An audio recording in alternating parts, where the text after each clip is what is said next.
Happy Thursday morning to you. Hope you're doing well on this morning. It's a balmy 24 degrees where I'm sitting right now, so I love it. Man, it is cold and cold on the ditches. I tell you what, if you had to survive long term out in this climate, you better have your act together. And you better incorporate a few things a little bit differently than if you're simply trying to survive a hurricane, earthquake, or some plane crash. Something that might be short term, just a matter of a few minutes to a few hours. When you set in for the long haul, for the long survival, things change. The mindset changes. Everything changes. And now you have dropped into low gear. You've dropped into efficiency mode. Every calorie counts. Every action is magnified tenfold. You have to start thinking long term. And it's so much like that. It's with dogs. It is. Many times we get a dog, and suddenly, after about a week or two of them keeping us at night and having to do housebreaking in our home, all of a sudden we have buyer's remorse. Or we start having this old Buster syndrome. I remember old Buster. He was a good old dog, man. He was a great dog. This dog's killing me. It's killing me. We have the puppy blues. I've heard about that recently. There are what we call puppy blues syndrome. And it's just not the dog that I was hoping to have. And now all of a sudden, you don't want the dog anymore. The dog's become more of a cost than it is a benefit to you. And you're thinking, God, when will this misery ever end? Well, I'm here to tell you, it does end. It does. And what you need to do, because you got in this thing, just like if you ever get yourself in a fix in which you're facing a long-term survival, you need to get over that part and get into thinking about how am I going to get out of this long-term. Long-term. So again, the first rule is be very efficient in what you do. Same thing with dog ownership.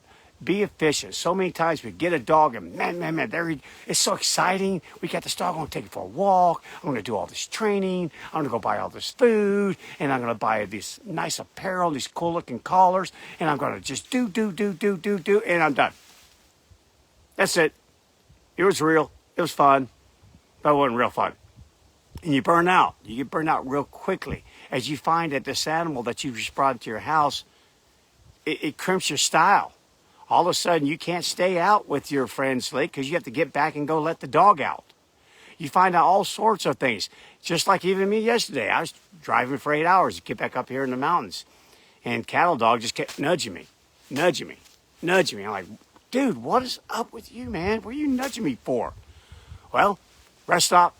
I stopped. I kid you not. He wasn't 5 feet out of my back of my truck before he was going potty. So yeah, I had to stop. I didn't need to stop. I didn't need a rest break, but he needed a rest break. And so I had to take an extra rest break. I had to do that a couple times. That's just what animals do. When you get them, they set in for the long term. And you've got to set in with that as well. You've got to do it. You've got to think of, again, that efficiency mode. And all your victories are now measured in inches. Inches.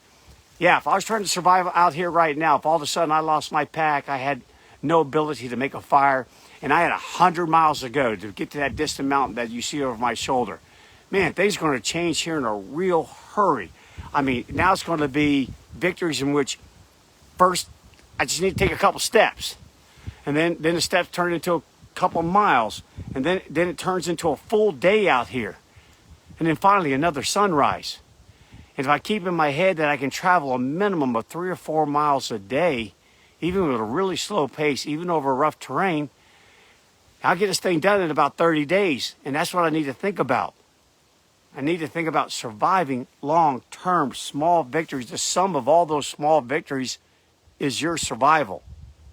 So keep that in your mind. The sum of the small victories add up to a big victory. Okay, so how you do this? Let me give you a couple tips. Number one, stay busy. Stay busy, not frenetic. There's a difference between the two.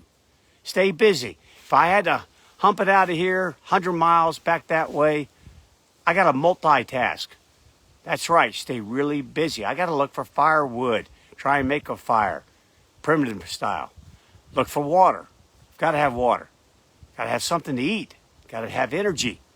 You have to multitask. You just do it in a lower gear. Same thing with your dog. Stay busy. Do a little bit of training. Go for a walk. Spend time on those teachable moments. Read about dog behavior. Study your art. Stay busy. But then also stay busy in your life, your personal life. Go put the dog up for a while. They don't want to be around you all the time, contrary to what you believe. They want their own time. Heck, I don't even know where Captain went. Oh, yeah, he's over the next ride's over there. There you can see me back behind me. He's exploring. He doesn't want to be with me the whole time. Stay busy doing your own personal life, your professional life, your career, so you don't get behind. You get exasperated. You get stressed out because you're not getting your work done. The laundry's piling up. Dinner's not ready. Time to go pick up the kids. Or better yet, time to tell them, do your homework and get out the videos if you're staying at home doing your school over the internet. Yeah, stay busy. Balance it out. Dog stuff, human stuff. Balance it. There you go. Next thing I want you to do is set clear objectives. Yeah, set clear ones, not foggy ones. Not like, well, I'm working on my dog's training, and I'm hoping to have him be able to be very good on leash. Okay, why don't we start with, I'm going to work on him not jumping on me. That's a good objective. Let's really work on that. And then I'm going to work on that housebreaking thing because I'm kind of getting tired cleaning up everything in the morning. Yeah, so let's work on that. Have objectives, clear ones, defined ones. I want to be, this is where the current point A is. Here's point B. Obtain that small objective. Some of us, I want to teach my dog to lie down. Well, why don't you try making it sit first? I mean, you got the back half down, and all you got to do is get the front half down. Simple, short-sighted objectives. Because again, you're thinking this is long-term, so I know that's far-sighted, but every moment is what matters. And then they finally add up into that long-term. So break it down. Break it down, look, make it look like a periodic table. Break it down, fundamental parts, small, defined, clear objectives. Because then when you get it, boom, that's a victory. That's a victory. And you feel that victory. And you should just relish in that victory. Absolutely. Now all of a sudden, that buyer remorse, that darn dog driving me crazy, kind of getting where I'm liking a little fella. Yeah, okay, I'm not all the way there yet, but I'm kind of getting where I like them. And then if you have a family involved, you have kids involved, maintain family cohesion. There should never be one of these, hey, honey, your dog just took a poop right there in the middle of the living room. Since when was it honey's dog? Yeah? I know how it goes. When the dog's great, it's a great dog, it's my dog. But when it's a bad dog, it's your dog. You don't have that. Every single person in your family is a trainer, and that means the 4-year-old all the way up to the 80-year-old. You're all trainers. Get the whole family involved. Give them little definable objectives. Keep them busy as well. Don't take that burden all on yourself.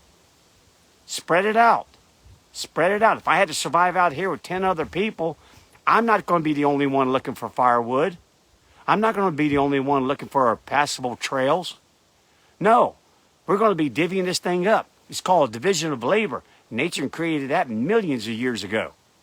So keep your family together, your team. Give them all a job to do and make sure their jobs have clear, definable objectives so they can relish in their victories as well. And now all of a sudden, they're kind of liking the dog. Yeah. Next thing, after you sign those training tasks, monitor them, especially if you have children. Watch them. Help them out. Cheer them on. Encourage them. Don't sit there and go, oh, you didn't do that right. We're all quick to be those armchair quarterbacks. Get in the game. You're in the game. Lead the game. Be part of it. Get the dog involved in the family as well. Don't be putting the dog up too much. Get it out there. Give the dog a clear objective. I tell you what, dog, here's the deal. Don't jump on me. There we go. How about that? And this is when we're going to eat. We're not going to eat a second before then. It's just things like that. Just kind of keep it busy, busy, busy, busy, busy. But again, it's not frenetic. And next thing you know, the days go by, the weeks go by, the months go by. And all of a sudden you look back and you go, you know, he's been a pretty darn good little dog. Yeah, time heals everything. Yeah, you look back on that 100-day journey that you had to survive, and you think, I did it. I got it done. That wasn't that bad. Really, when I think about it, it really wasn't that bad. And you know what? I've been in a lot of tight fixes in my life. I've never had a super, super long survival episode, something I had to survive for a super long period of time. But I've certainly met those who have, like the late Senator John McCain. You know, when you think about what he went through for 7 years, daily torture, isolation from his family, from a lot of his companions and co-prisoners, and you think about that and you think, you know what? 100 days out here, had to get to that mountain ridge back there. That's a walk in the park. So a lot of it also as well is when you're doing long-term survival, whether you're just trying to survive this darn puppy of yours or trying to survive any situation, it's putting it in a different mindset, a different perspective. You know, it's really just not that bad. And you just got to keep telling yourself that and staying positive, staying focused on the mission. You have to. If you sit down on your butt, then misery will sit down right next to you. Right here. It'd be sitting right here on your shoulder, right here, talking to you. Misery. Why'd you get the puppy? You should have got the puppy. You know how much dog food costs? Did you see what you just paid for that last vet bill? And heartworm. Holy moly. People are getting rich off of heartworm treatment. And the dog sitter. I wish I was a dog sitter. I went to school for 8 years. I don't make as much money as a dog sitter. Yeah, it just starts pecking away at you. Pecking away. Pecking away. Oh my gosh, the dog just chewed up my shoes. Yeah, pecking away. Don't let that happen. You are in control. You say, out of here. Focused. Got a mission. Got a puppy. I brought it in my house. I'm going to stay in my house. I'm going to get this mission done. I'm going to employ everyone around me, use every resource I have. I'm thinking long term. I'm thinking tomorrow. I'm thinking 10 years from now. It's a long journey. Gear down a little bit. Follow all the rules I've given you up to this point, all these survival rules. The rule of 70%. Pay attention to anomalies, the rule of 3. Make sure that you are able to expand your comfort zone. And I'm telling you what, guys, if even a quarter of us dog owners heeded those words, you wouldn't be in such a hurry to offload that dog of yours. You'd probably stick into it just a little bit longer. So that's how you get it done. That's how I'd get it done. That's how I have gotten it done. I have not always had these wonderful dogs. I may not have Captain anymore. I don't know where the heck he went. Cal dog! Cal dog! Hey, buddy. There he is. He's back. I got him back. I guess we're in it for the long haul. You be in it for the long haul, too. I'll talk to you guys later. Enjoy the rest of your day. Stick with it. Cal dog!